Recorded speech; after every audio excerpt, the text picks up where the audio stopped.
नमस्कार, मैं हूं सौम्या और आप देख रहे हैं टॉप न्यूज छत्तीसगढ़। चलते हैं खबरों की ओर। कांकेर कोतवाली थाना क्षेत्र के मारदापोटी गांव से दिल दहला देने वाला मामला सामने आया है। यहां एक कलयुगी बेटे ने मामूली विवाद में अपनी ही मां की बेरहमी से हत्या कर दी।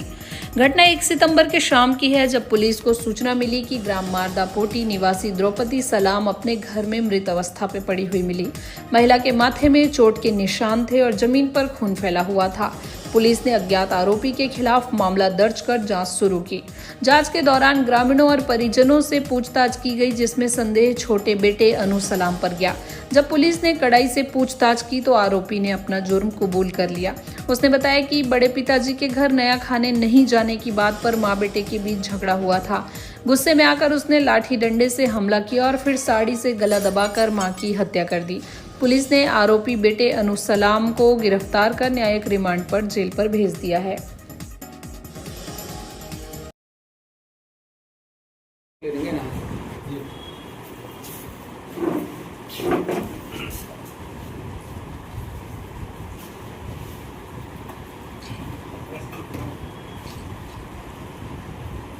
थाना कांकेर अंतर्गत स्थित ग्राम मर्दापोटी में एक मृतका की मृत्यु संदेहास्पद स्थिति में हुई है करके सूचना प्राप्त हुई थी।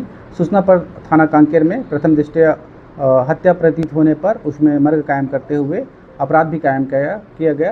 कांकेर थाना में धारा 301 BNS 103 1 BNS के तहत अपराध क्रमांक 320-25 अपराध कायम कर विवेचना में लिया गया। और विवेचना के दौरान गाँव में कैंप करके पुलिस की टीम के द्वारा गहन पड़ताल किया गया, जिसमें पाया गया कि उनके मृतका के 2 बेटों में से छोटा बेटा का जो प्रवृत्ति है उसका संदिग्ध प्रतीत होने पर उनका हिरासत में लेकर कड़ाई से पूछताछ किया गया, जिन्होंने अब बाद में अपराध घटित करने का कन्फेशन देते हुए बताया कि उसके बड़े पिताजी के घर नवाखाई नहीं जाने के विषय पे विवाद हुआ उसकी माता का। और चूँकि पूर्व में उनके लगातार विवाद होता रहा है, तो इस वजह से वो उसके मन में जो आक्रोश पनप रहा था, उसको उस दिन उन्होंने वहाँ पर जो एक लकड़ी का टुकड़ा पड़ा था, पहले उन्होंने सिर में वार किया और उसके माँ के जो साड़ी का फंदा है उसी से उन्होंने गले में उन्होंने गांठ बनाई और उसकी हत्या कर दी थी। और उसको एक प्रकार से फंदे में लटकाकर